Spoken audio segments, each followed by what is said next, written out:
अभिप्रेरण का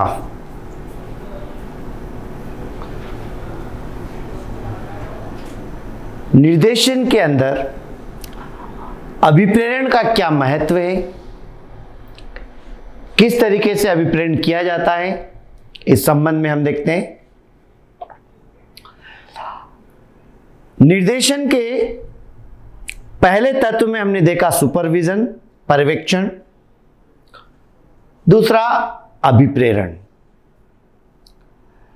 उत्पादन के विभिन्न साधनों में मनुष्य ही एकमात्र सक्रिय साधन है जो उत्पादन के अन्य निष्क्रिय साधनों को गति प्रदान करता है। प्रत्येक व्यक्ति में कार्य करने की योग्यता होती है या वह वांछित योग्यता शिक्षा एवं प्रशिक्षण के द्वारा अर्जित भी कर सकता है, पर कार्य करने की इच्छा सभी व्यक्तियों में नहीं होती है। अभिप्रेरणा के द्वारा व्यक्ति की इसी सुप्त इच्छा एवं ऊर्जा को जागृत किया जाता है।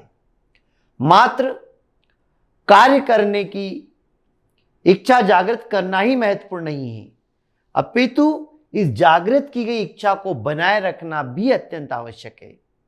जीवन के प्रत्येक क्षेत्र में अभिप्रेरण आवश्यक है। इसके द्वारा असंभव दिखने वाला कार्य भी संभव किया जा सकता है। अभिप्रेरण मनुष्य को सतत क्रियाशील बनाए रखने में मदद करता है।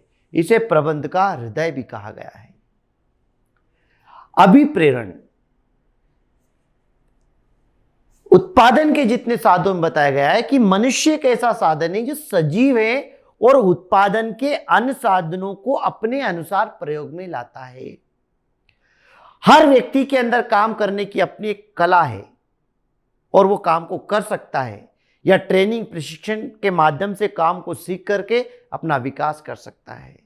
अतः अभिप्रेरण का मतलब होता है कि किसी भी व्यक्ति के अंतर्गत काम करने की उसकी इच्छा को जागृत करना, कार्य किस प्रकार से किया जाए उसे प्रेरित करना। कई बार ऐसा होता है कि हम उस कार्य को कभी करते ही नहीं है, कभी हमने उस कार्य के बारे में सोचा ही नहीं है, लेकिन अगर हम मान लीजिए किसी संस्था में जाते हैं, उस कार्य की जानकारी लेते हैं, तो फिर हमारे अंदर एक भावना जागृत होती है कि ये काम हमें भी करना चाहिए। अब ये हमें भी करना चाहिए, जब इच्छा कब जागृत होती है? जब उसे कोई निर्देश देता है, कोई गाइडेंस करता है, किसी प्रकार से काम करने के लिए उसे प्रेरित करता है, या उसे दिखता है कि इसमें क्या भविष्य है, इसके माध्यम से उसे क्या लाभ हो सकता है। तो वही कारण होते हैं जिन कारणों से व्यक्ति काम करने के लिए प्रेरित होता है, काम करने की इच्छा उसके अंदर जागरूक होती है, जिसे हम अभिप्रेरण कहते हैं। अभिप्रेरण की विशेषताओं में पहला, अभिप्रेरण एक मनोवैज्ञानिक धारणा है। अभिप्रेरण वास्तव में व्यक्ति की मनोवैज्ञानिक धारणा है। अभिप्रेरणा व्यक्ति के अंदर से आना चाहिए, तभी वास्तव में कहा जा सकता है कि मनुष्य मानसिक रूप से कार्य करने के लिए प्रेरित है। व्यक्ति जब अंदर से प्रसन्न होता है, खुश होता है, जब मन लगाकर के वो काम को करता है ना, तो उस काम में अलग ही एक प्रभाव आता है, गुणवत्ता आती है, क्वालिटी आती है और वो उत्पादन सुधरता है। तो ये पूरा साइकोलॉजिकल है, मनोवैज्ञानिक है।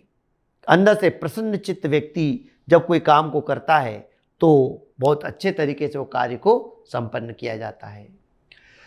संपूर्ण व्यक्ति प्रेरित होता है, उसका एक भाग नहीं। अर्थात मोटिवेशन से पूरा व्यक्ति, कोई एक नहीं कि हाथ पैर या इस तरीके नहीं। व्यक्ति के अंदर एक बार मन में किसी कार्य को करने की इच्छा जागृत हो गई, वो व्यक्ति पूर्ण तरीके से उस काम में लग जाता है। तो किसी कार्य को करने के लिए एक समय में पूरा व्यक्ति प्रेरित होता है। यह नहीं कहा जा सकता कि उसका एक कोई भाग कार्य करने के लिए प्रेरित हो चुका है, किंतु दूसरा भाग अभी अप्रेरित नहीं हुआ है। यह इसलिए होता है क्योंकि व्यक्ति अपने आप में पूर्ण होता है। लक्ष्य द्वारा अभिप्रेरण। अभिप्रेरण लक्ष्य के द्वारा भी किया जा सकता है। लक्ष्य केवल आवश्यकता ही काफी नहीं होता, प्रेरणा और लक्ष्य में निकटता का संबंध होना चाहिए, क्योंकि मनुष्य लक्ष्य को प्राप्त करने के लिए ही कार्य करता है। और इस प्रकार हम कह सकते हैं कि आवश्यकता के साथ ही लक्ष्य का भी होना अभिप्रेरणा के लिए जरूरी है। आवश्यकता तो हर व्यक्ति को है, लेकिन जब उसको एक मकसद मिल जाता है, एक लक्ष्य, एक बिंदु, एक टारगेट मिल जाता है कि मुझे ये काम करना है, इस सफलता को अर्जित करना है, तो वो उस सफलता से प्रेरित होकर हर कार्य को बहुत अच्छे तरीके से संपन्न करने का प्रयास करता है। अभिप्रेरण एक अनंत प्रक्रिया है। अभिप्रेरण एक गतिशील प्रक्रिया है। प्रबंध को कर्मचारी में अभिप्रेरणा का संचार करने के लिए हमेशा प्रयत्न करना पड़ता है। इस कारण आवश्यकताओं का अनंत होना है, अतः अभिप्रेरणा कभी न खत्म होने वाली प्रक्रिया है। व्यक्ति की आवश्यकताएं कभी खत्म नहीं होती, एक पूरी होती दूसरी आवश्यकता उत्पन्न हो जाती, क्योंकि वो अनंत है। तो उस प्रकार प्रेरणाएं भी, अभिप्रेरणाएं भी अनंत है। जैसे जैसे उसकी आवश्यकताएं बढ़ती है, उसका लक्ष्य, उसका बिंदु, उसका टारगेट बढ़ते चला जाता है और उनके लिए वो और काम करने के लिए प्रेरित होता है। इसलिए निरंतर कर्मचारियों का मार्गदर्शन करना पड़ता है। प्रतिदिन निरंतर चलने वाली प्रोसेस होती है ये। अभिप्रेरण वित्तीय या गैर वित्तीय हो सकता है, अर्थात अभिप्रेरण जिससे व्यक्ति की भावनाएं जुड़ी होती है। या तो आप पैसे देकर के उसे प्रेरित कर सकते हैं, या पैसे के अलावा उसे अन्य सुविधाएं दी जाती है। यह आवश्यक नहीं कि मुद्रा के द्वारा ही व्यक्ति काम करने के लिए प्रेरित होता है। कई ऐसे कारण हैं जिससे कर्मचारी प्रेरित होता है। और अभिप्रेरणा मनोबल से भिन्न है। अभिप्रेरणा मनोबल दो अलग अलग क्रियाएं हैं। अभिप्रेरणा कार्य करने को प्रेरित करती है, जबकि मनोबल कार्य करने की इच्छा। तो अभिप्रेरण एक साधन है, जबकि मनोबल एक साध्य है। विल पावर, मोटिवेशन प्रेरणा दे रही है और विल पावर उस काम को आगे बढ़ा रहा है। मनोबल उस काम को करता है कि काम को पूरा करना है, और अभिप्रेरण आपको मार्गदर्शन करता है कि इस काम को ऐसे करना चाहिए।